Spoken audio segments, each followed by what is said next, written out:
Hello and a very warm welcome. Thank you, Mamta and Pranavi, for joining in. So nice to see Mamta after a few days in this session.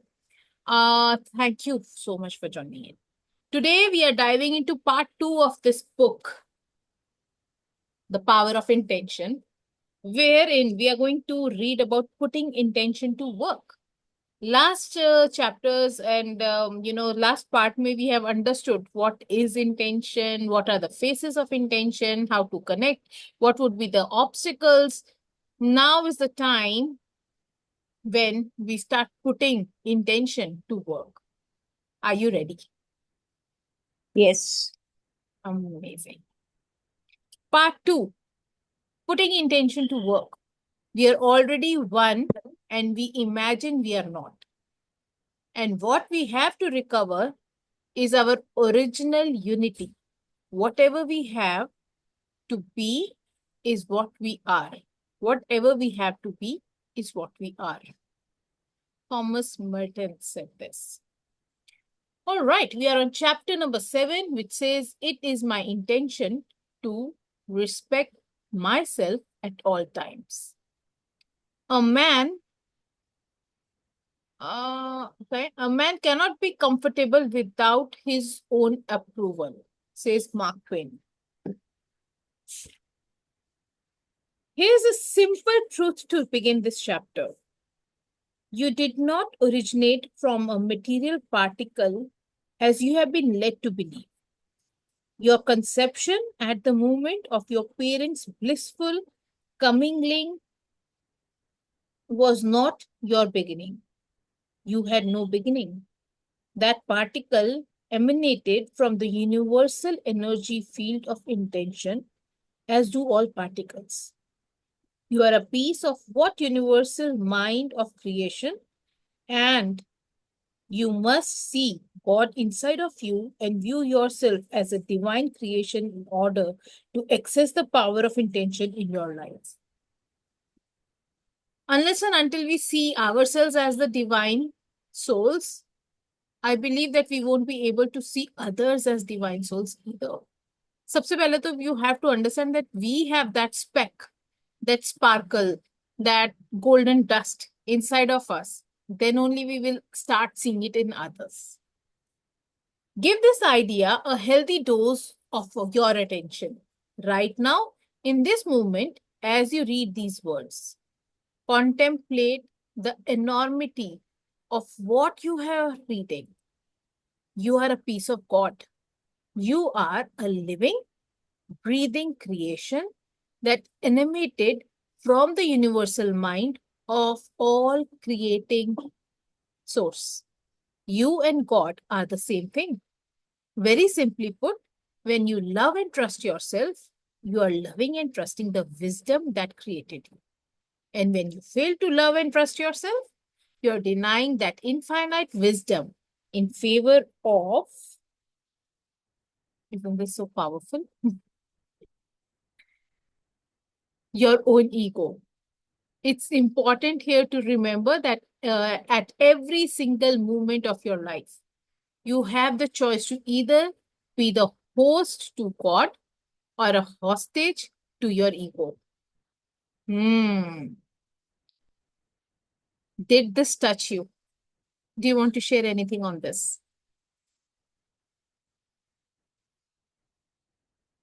Pranavi? Yeah. I just remember this story, Karishma. Like a small child would ask his grandfather to narrate a story, and grandfather would tell that there are two wolves in our body. One is the black wolf, and the other is a white wolf. So black is again a sign of negativity, jealous, ego, and all. And the white is all about the peace, love, and happiness. So that grandchild would ask which wolf would win because both are there in ourselves. The wolf you feed will win. So it's like you want to be the host or hostage to your ego means to the god, or your ego means it depends upon the way you feed or you take the actions that will decide to be host to god or hostage to our ego. So I just remember that. Yeah. Wow. Nice. Beautiful. Mamta, do you want to share anything? Absolutely true with I agree with Pranavi. And I like this line, you are living and the breathing creation, number one. And second, as Pranavi has given this example very beautiful about the walls. Before the session, something was coming into my mind about the Hmm. energy. That we always Hmm. talk about energy. And it's Hmm. like that only. The kind of energy you will give to yourself, that kind of Hmm. uh, presence you will be able to make, Hmm. right? So जैसे आपके मन में thoughts, जो चीज आप feed करोगे, आपका personality भी वैसा ही बन जाएगा. Absolutely. Absolutely. Let's understand host or hostage. Your ego is the set of beliefs that I have written about earlier in this book, which define you as what you accomplish and accumulate in a material sense. Your ego is solely responsible for the feelings of self doubt and self repudiation that you may carry around. When you attempt to live by the low level standards of your ego, you are a hostage to that very same ego. Your worth as a person is measured by your acquisitions and accomplishments. If you have less stuff, you are less valuable and therefore unworthy of respect from others. If others don't respect you and your value depends on how others see you, then it's unimaginable for you to have self respect. You become the hostage to this low level ego energy, which has you constantly striving for self respect through others. This is very well said, and in the earlier chapters as well, it has been very beautifully explained how we at times see our worth while we, count our accomplishments, our degrees, our certifications, and so many other things. And we feel that we are worthy only when we have all of it. We respect ourselves only when we have all of it. When we have a lot of, how homes may be, a lot of things accumulated from the materialistic world. And that is feeding your own ego. And that is a very low level of ego energy that I would say. Your egos believe that you are separate from everyone, separate from you, what's missing in your life, and most arrogantly separate from God, further hampers your ability to live up to the intention of respecting yourself. Ego's idea of separation fosters your feelings of being in competition with everyone and evaluating your worth based on how frequently you emerge as a winner. As a hostage to your ego, self respect is unavailable because you feel judged for your failures. It is out of this bleak picture produced by the negative ego that self rejection emerges. It captures you and makes a hostage of you, never allowing you to play host to that which you originated. This also we discussed yesterday in yesterday's session ki how um at all the times when we see all human beings one person from the other as different, whenever we see anybody not in the form of godliness or as a creature of the creator, we are going away from the intention, from the power of intention, from that what do you call it? Universal energy or higher energies. Whenever we will see ourselves in the divine energy, in the universal power, we will find ourselves into a more positive space, and we will see less of us judging others, less of being a competitor to anybody, or rather, we will see each other as brothers and sisters, and we will be. अगर this one is going a little low, we will help this one raise so that we will remain at the same level at all times. Have you ever heard this? I don't know. There is a phrase which I have been also using a lot when I started the journey of coaching. Ki, if you see another woman's crown getting tilted, help her straighten it instead of making it fall and waiting for it to fall. So that is how you be when you are closer to the God, yeah, for godliness and away from your ego self. Being a host to God, host बाद में पढ़ेंगे. Anybody wants to share anything about the hostage and ego self? Pranavi? It's like, in short, what they're telling is you becoming host is nothing but you're just connecting to your original self, the authentic self.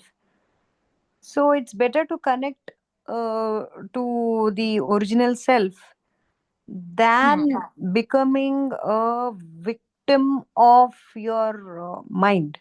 So he's Hmm. just telling you that if you are connected to the God, you will always vibrate at a higher level, and these all things are just nothing.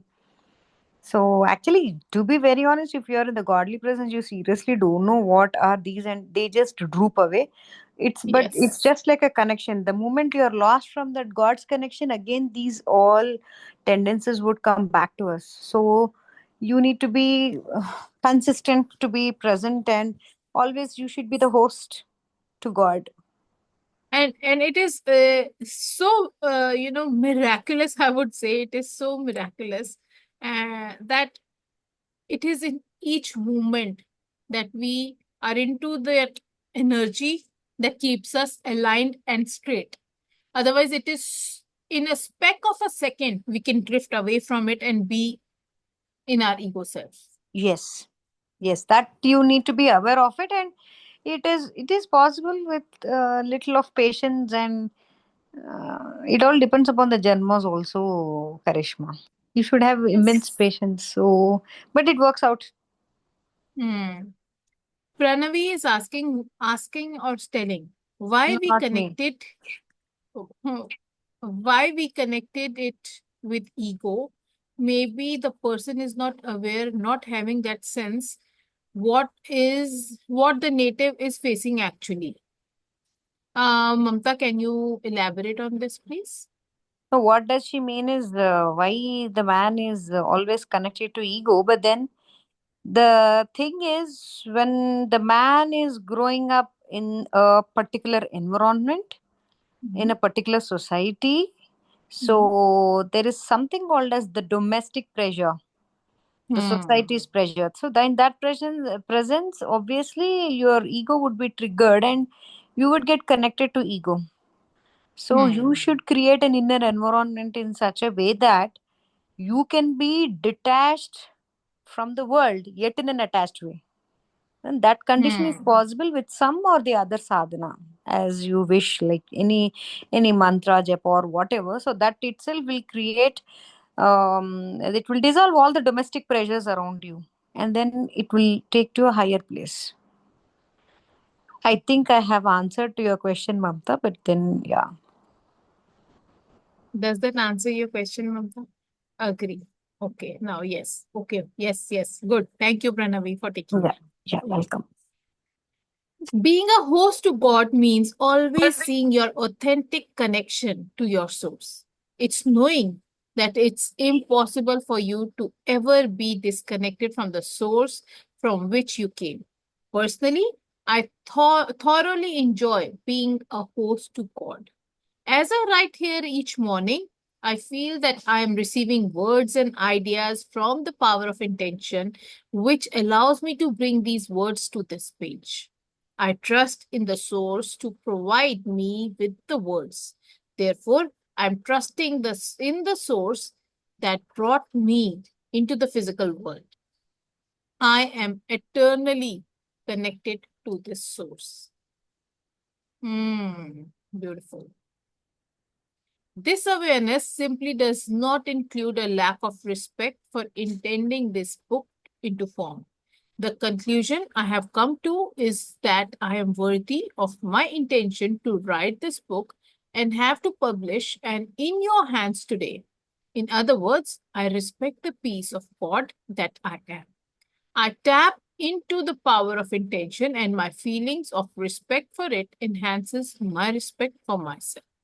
So, by loving and respecting yourself, you're hosting God and inviting the energy of creation to your consciousness, to your daily life as you connect to the power of intention.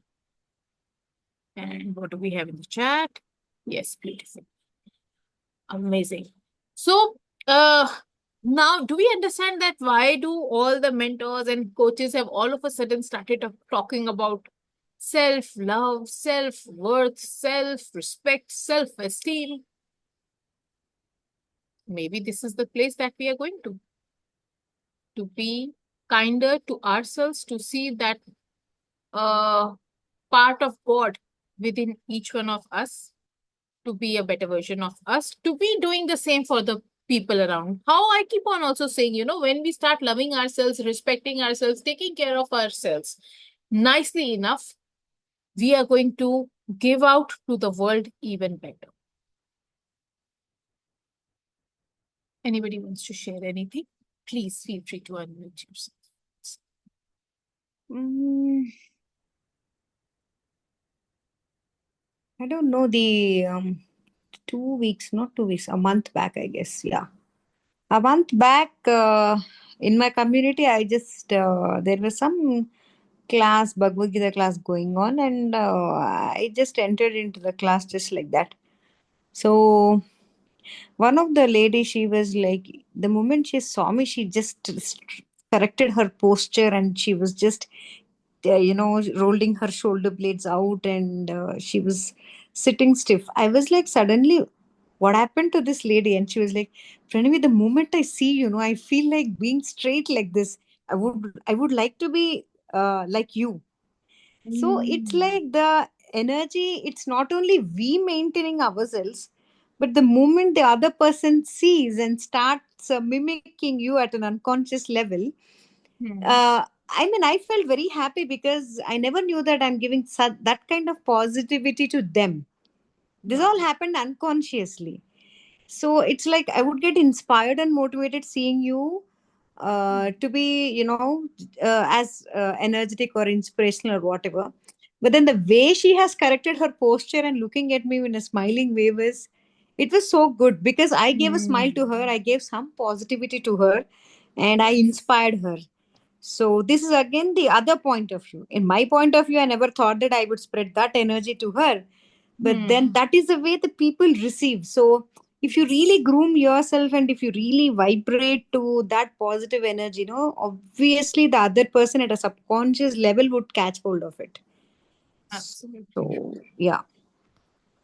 And You. even Mhm. in music also, Karishma, I would tell to my ma'am that, ma'am, people will not be aware of the kritis and all. That's okay if I do 2 to 3 mistakes. Because at times I feel so annoyed because she just corrects me even for that half millisecond also.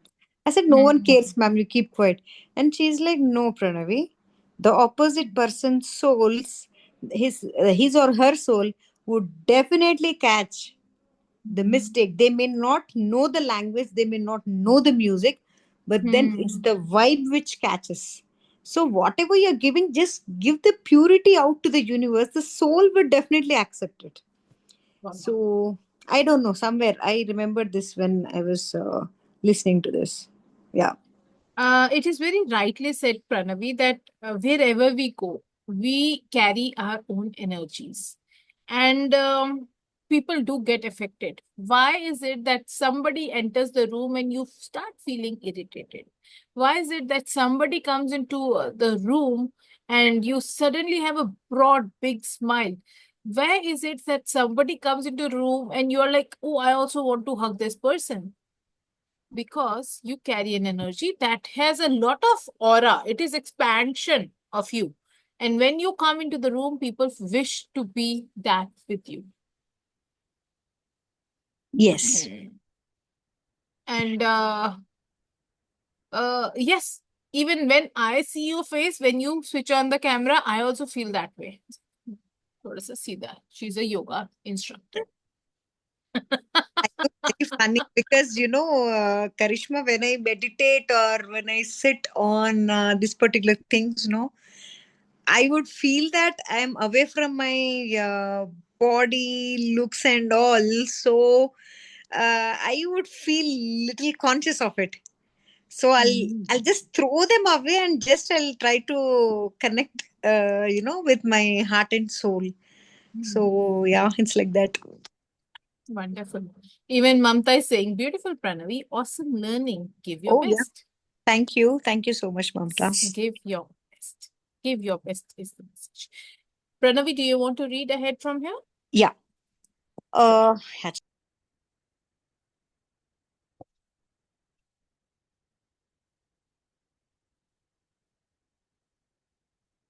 You're on mute. I'm so sorry.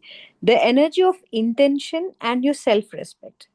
If you don't believe that you're worthy of fulfilling your intentions for health, wealth, or loving relationships, then you're creating an obstacle that will inhibit the flow of creative energy into your daily life. Recall that everything in the universe is energy which moves at various frequencies. The higher the frequency, the closer you are to spiritual energy. In the lower frequencies, you find shortages and problems. Intention itself is a unified energy field that intends everything into existence. This field is home to the laws of nature and is the inner domain of every human being. This is the field of all possibilities, and it's yours by virtue of your existence. Having a belief system that denies your connection to intention is the only way you're unable to access the power of intention from the infinite field. If you're convinced that you are unworthy of enjoying the field of all possibilities, then you will radiate this kind of low energy. This will, in fact, become your attracted energy pattern, and you will send messages to the universe that you are unworthy of receiving the unlimited abundance of the originating spirit. Soon you will act on this inner conviction of self respect. You will regard yourself as separate from the possibility of receiving the loving support of the originating field of intention, and you will stop the flow of that energy into your life. Why? All because you see yourself as unworthy. This disrespect alone is sufficient to impede the arrival of your intentions into your life. The law of attraction attracts disrespect when you're affirming that you are unworthy of being respected. Send out the message to the provider of all that you're unworthy, and you literally say to the universal source of all, stop the flow of anything I desire, which is coming in my direction, because I don't believe I am worthy of receiving it. The universal source will respond by halting this flow, causing you to reaffirm your inner conviction of unworthiness and attract even more disrespect in a multitude of ways. You will disrespect your body by overfeeding it and poisoning it with toxic substances.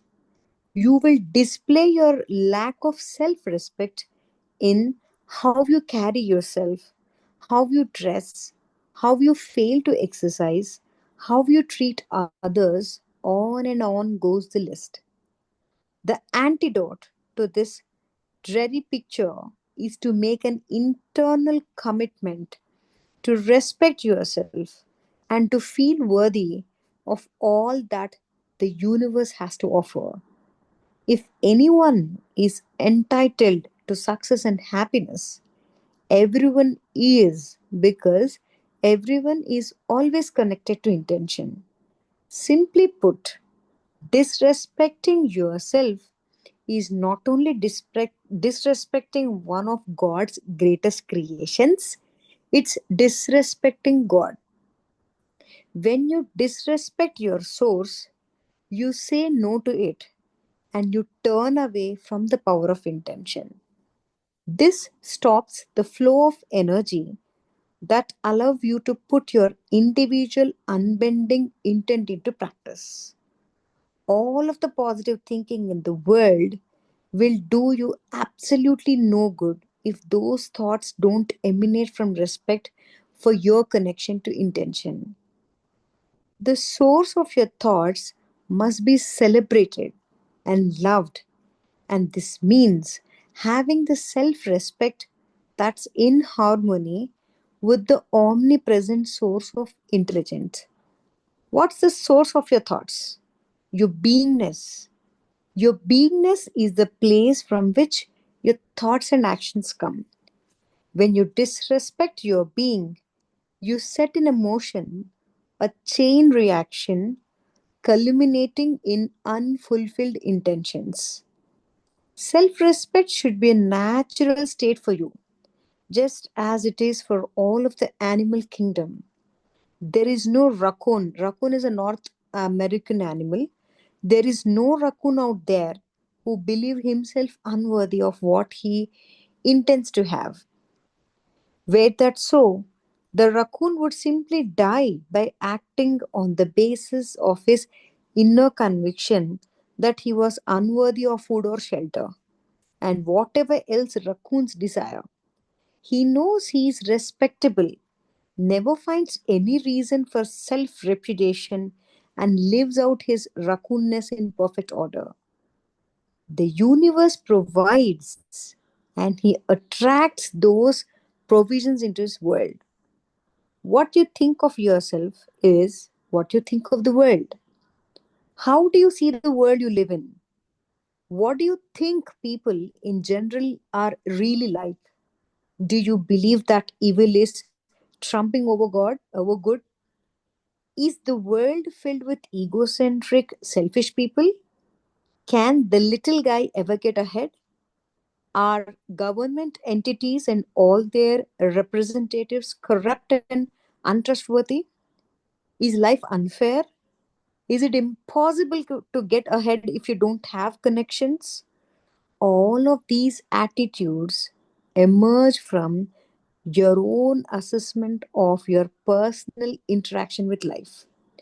If your thoughts reflect a pessimistic view of the world, then that's actually how you feel about yourself. If your thoughts reflect an optimistic view of the world, then that's how you feel about your life. Whatever attitude you have about the world in general is a good indicator of the respect you have for your abilities to intend into this world what you desire. Pessimism strongly suggests that you don't subscribe to the idea that you can access the power of intention to help you create your own blissful reality. I recall hearing the following conversations after the events of 9/11 in New York City. A grandfather was talking to his grandson. Oh my God! A grandfather was talking to his grandson, telling him, I have two wolves barking inside me. The first wolf is filled with anger, hatred, bitterness, and mostly revenge. The second wolf inside of me is filled with love, kindness, compassion, and most forgiveness. Which wolf do you think will win? The young boy inquired. The grandfather responded, whichever one I feel. There are always two ways to look at the condition of our world. We can see the hate, prejudice, mistreatment, starvation, poverty, and crime and conclude that this is a horrible world. We can feed this barking wolf and see more and more of what we despise.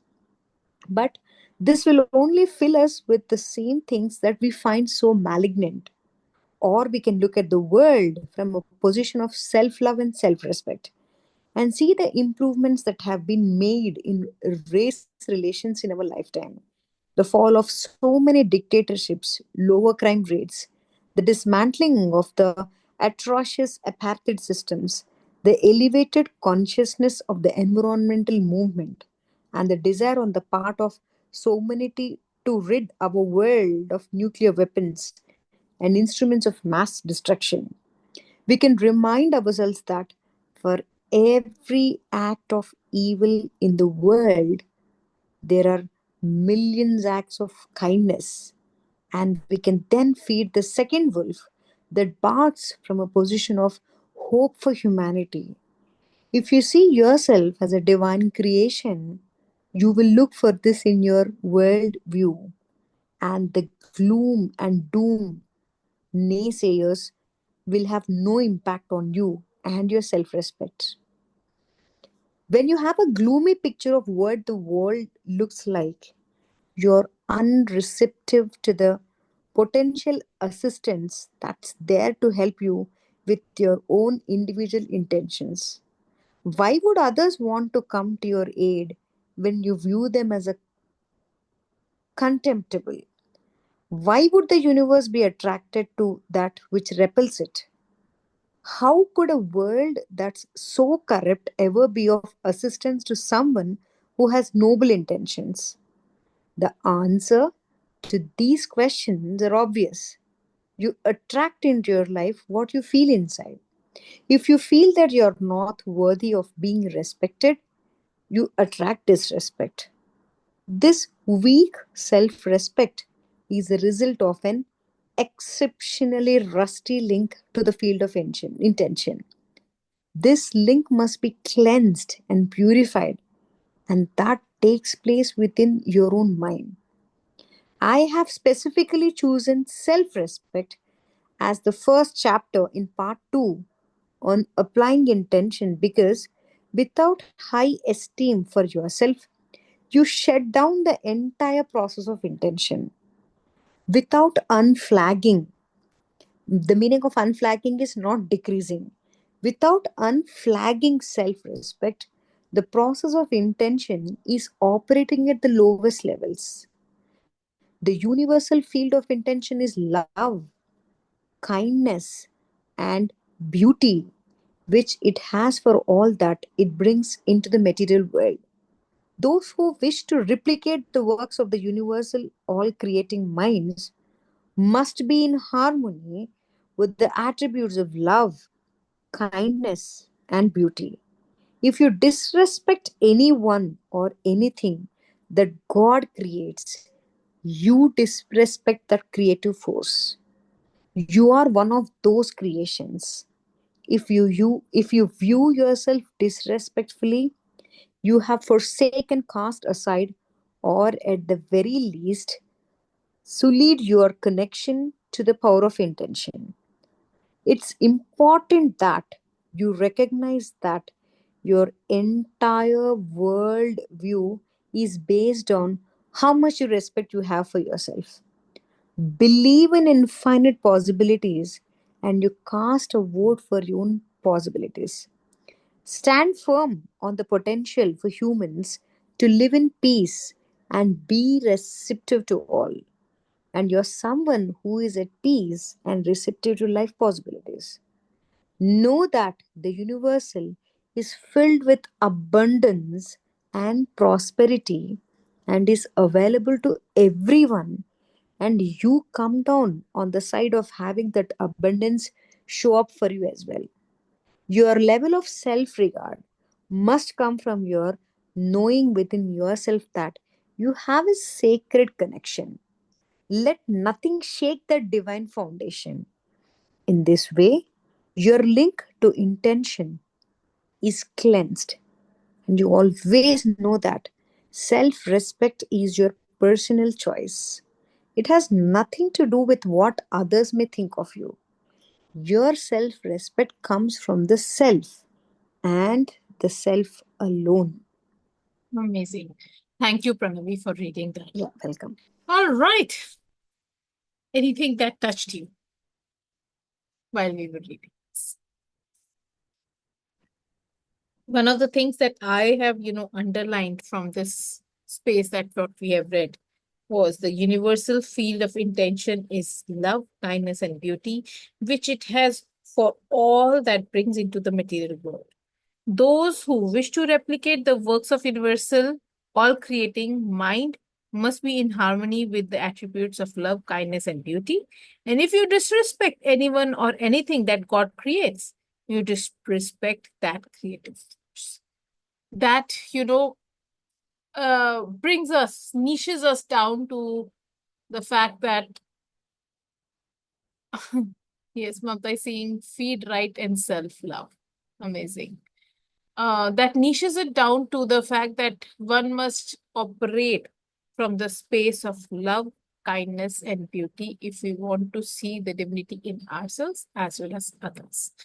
There is no, I don't think there is any reason why we should not be having respect or, wow for the creator, for the kind of creation that has been created.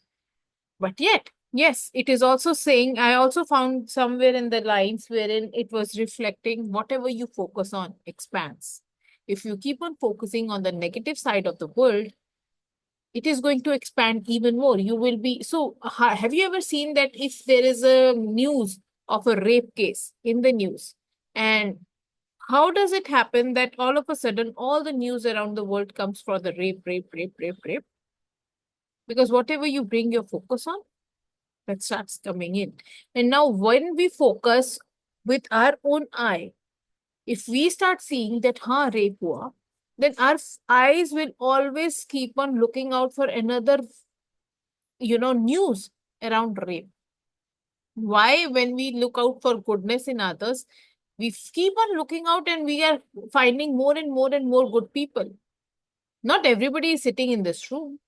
Not everybody has the like-minded friends, or maybe whatever the kind of friends you have, understand that you are also from the same category, or else you will not have them as your friends. It is also said that you are an average of 5 people that you surround yourself. So anytime, any period of time, if you feel that you're not in the right company, it is time to switch, because you have, either gone a little above or a little below that group of people. And it is very beautifully said that your vibe attracts your tribe. So whatever you are, you are going to attract exactly the same in your life, in your, you know, vision, everywhere. That is what is my takeaway from this place. Pranavi, would you like to share? And I was Uh, very happy. I was very happy to, read the same story that Pranavi, had shared just before. I yeah. was like, "Arey wah." We just discussed that. So we have started actually tapping into the, mood of the author, and we are bringing in that as well. Yeah, actually, I have taken few life skills classes from my ashram. It's again a service oriented thing, Karishma, wherein I literally made a video about it, about these two Mm. wills and really the grandfather and asking the child and all that. So Mm. I gave an activity to the children that what is that black wolf you have and what is that white wolf you Ah. have, and I made them to write what are those. Mm. So I just asked them to draw a picture like they themselves are feeding to that white wolf for the piece of flower. So I remember Mm. very well and I got connected to that suddenly. Yeah. Yes. Coming to this part now, Karishma, the substance we have read just now. At a particular stage, when everything is positive, you feel worth, you have your own self-respect, and blah blah. But then there would be few adverse situations or the that age factor wherein you feel unworthy. The best thing is I mean, in my class, all are like, most of them are above 45, 50 years old. So they have their own issues of handling things at their homes, and somewhere they would connect to the frequencies of just a homemaker, just an unworthy person and all that. Hmm. So I feel that to implement all this, like how do you feel self respected, how do you feel more worthy, is like God has given us so many things to feel worthy, but at times, in we would be busy facing with the adverse conditions around. So Hmm. to make them cheerful and all, at times I will ask them to write a gratitude or pay gratitude to their own selves, the God in himself, Hmm. because see, giving a birth to a child is such a wonderful gift in this universe. And trust me, Karishma, I have seen those rehabilitation centers of the children over there, and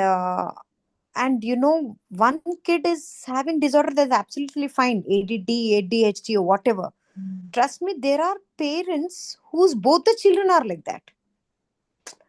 So it is such a blessing to us that at least our children are quite fine at the physical, mental, and spiritual energy as well.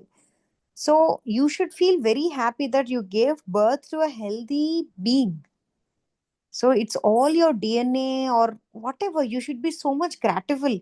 You're so worth to be blessed in a good family who has groomed you so well in all the ways, in all the fields. And that's the reason why you're able to produce a healthy baby. And it is such a beautiful gift that you're able to see your own image on that particular baby. You seriously don't have a blessing wherein you can see your image on the other babies. It's your own blood, it's your own pride to see your own image or your husband's image in the child who is born, and it's such a wonderful blessing. And there are so many people who are craving to become mothers, and they have so many issues and they're going for so many treatments and all. So what I would make these all homemakers is to feel that you're such a beautiful woman, that you're able to give birth to such a beautiful kids, and they're prospering so well. So at a speck of a second, no, they would shift from that adverse problems to a Hmm. normal stage of being a woman and how powerful the woman is. So somewhere I feel that no, Karishma, to implement all this, Hmm. whenever I read something, no, I would always think how to implement it. I think Hmm. gratitude makes us feel more worthy, Karishma. So actually, I went to marriage the other day. No, Nakshatra, Hmm. my daughter was sitting on the sofa and she was telling that I'm such a cheap girl. I am not at all rich. I'm such a cheap girl. Then I was like, Nakshatra, you're sitting in a beautiful house on a sofa and you're having a biryani and you're telling that your life is so cheap. Trust me, God will give you the same thing. Then he will tell you what is cheapness. Just imagine, you will be wearing your torn clothes and then Hmm. then a plate which is, which has all those ditches and all that in that, and then you will know what is cheap karke. So one day she has told me, I have joined her in Sadhu Vaswani school, wherein they give the moral values a lot than that posh thinking and that way of culture and all. And she's like, you have thrown me in a government school. Then coming month, I literally took her to the government school, Karishma. So it's like Hmm. people, they forget to pay gratitude to universe. When you Yes, start writing the gratitude, no, you will be in rhythm with the universe, and you feel so worthy, Karishma. I just don't have the words to tell. that's So true. yeah, So we have just, completed with this self-worth challenge. So in the afternoon session, I was also talking about how do you believe that you are, worthy. You are worthy. So what we were talking about was a tabletop, and under the table, howsoever number of, legs we have, it becomes that I do nothing, Dave. Okay. Okay, so we how जितनी भी legs होंगी table के नीचे, it will make the table even more stronger, right? yes, And what I was telling them to do was as an extra activity that tell put on the tabletop, make write I am worthy. And under that, bring out as many reasons why you are worthy as you can from your life. And if you can't find any, then start, thinking in the future of yourself to find many. This is a very beautiful idea that, I Amazing. can I can ask them to be in gratitude. And because when you are in gratitude, you understand what all has God given us. And वो तो हमारे को unworthy होके नहीं देते ना. True. He True. would have given us only because we are worthy of it. And now, Yes. whether it is good or bad, whatever is coming in your way, you are worth it. You are Exactly. worthy of it. Yes. So I'll add this one to, for them to think on. Yeah, it's a Right. good idea actually, Karishma. And when my kids were small, not now, maybe when they are like 6 years or 7 years. Mm-hmm. Uh, I mean, the gap between my children was just 1 year. All right. So I used to sleep in the middle, right towards my son, and left my daughter used to sleep. And I used to keep on saying around 10 thank yous. And they're like, what are you telling, Mama? No, no, I'm just telling in the air because I got I'm thankful for that, this. And I used to just list out 10 things orally. Yeah. So Mm-hmm. that has created a good impact on the children also, Karishma. Even now, I mean, the daughter is like thoda naughty she is. But my boy, he always feels thankful for every small thing, my daughter, I have told, sitting on the sofa, having biryani and telling that I'm the cheapest in the world. And my son is not like that. So I don't know, if we keep on giving those subtle thoughts to ourselves and the people around, never know which point will add to them, and how they would evolve, Karishma. It's a good idea. What you have given is really lovely, because really we feel worthy depending upon the legs you have under the table, Karishma. I think it's a good activity. I can try on myself. I'll show you. They were like, how to make a table, how to make a table. I actually made a table for them as well. And I was like, look at this. This is the table. Ah, lovely.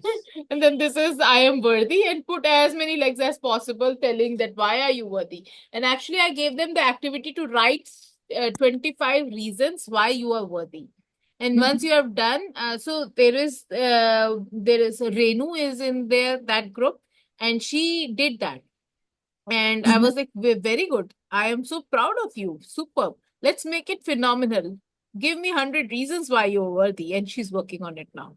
And it Lovely. is such a beautiful activity, because that is actually, and if you keep on counting it, if you keep on reading it at least like once or twice or sometime in a week, you will stay confident in your own being that, yes, I'm worthy. I am worthy. Unless and until you understand that you're worthy, nothing is going to shift in your life. Yes, true. It's like when you're saying worthy, it's again a positive thought, Karishma. And again, it's that thought itself shows that you are in sync with the God, And so I they was like, well, are. when I was telling them to write, I just gave them simple examples. So I also told them that if you can't find anything at all, just start thinking about all the roles that you play, of a mother, of a daughter, of a sister, of a mother-in-law, of a, I don't know, what all do you play? What kind of roles do you play? Write them down, put as many petals around it, and start writing in those petals, why are you a good mother? Why are you a good wife? And that in itself would be a reason why you are worthy. Yeah, exactly. So there is a lot that can be added onto this activity, but yeah, that was also good. And then I was actually telling them that एक flower की जितने सारे petals होते हैं, we find it even more beautiful, right? That is the way. And you will see the petal which has the most, the flower that has the most petals Yeah, will be the most flourishing relationship you would be in. And yeah. if you find any of the relationships which has only one or two petals Hmm. filled, understand that you need to start working on those relationships as well. तो Yeah, एक काम में दो दो काम मिल गया उनको. true, true, Karishma. Hmm. Actually, it works All at a right. deeper level. Yeah. Yes, it is. Amazing. And Mamta, if you were not in those sessions, now you also have the activity that they are doing. They are working. All right. And now Pranavi also has this activity with her. So she Yeah, can I also. can try it. I can try it when time permits. Yes. All right, let's wrap up today's session. We shall meet tomorrow at 10 p.m. and we'll Yeah. continue with understanding the self in the self respect. All right. Yes. All right. Thank you for being here, sharing your perspectives. Thank you, Mamta, for staying active in the chat box. And God bless you. Have a beautiful night. Sleep well. And see you all tomorrow. Bye bye. All right. Thank you. Bye bye, Karishma and Mamta. Love you all. Bye bye. Bye.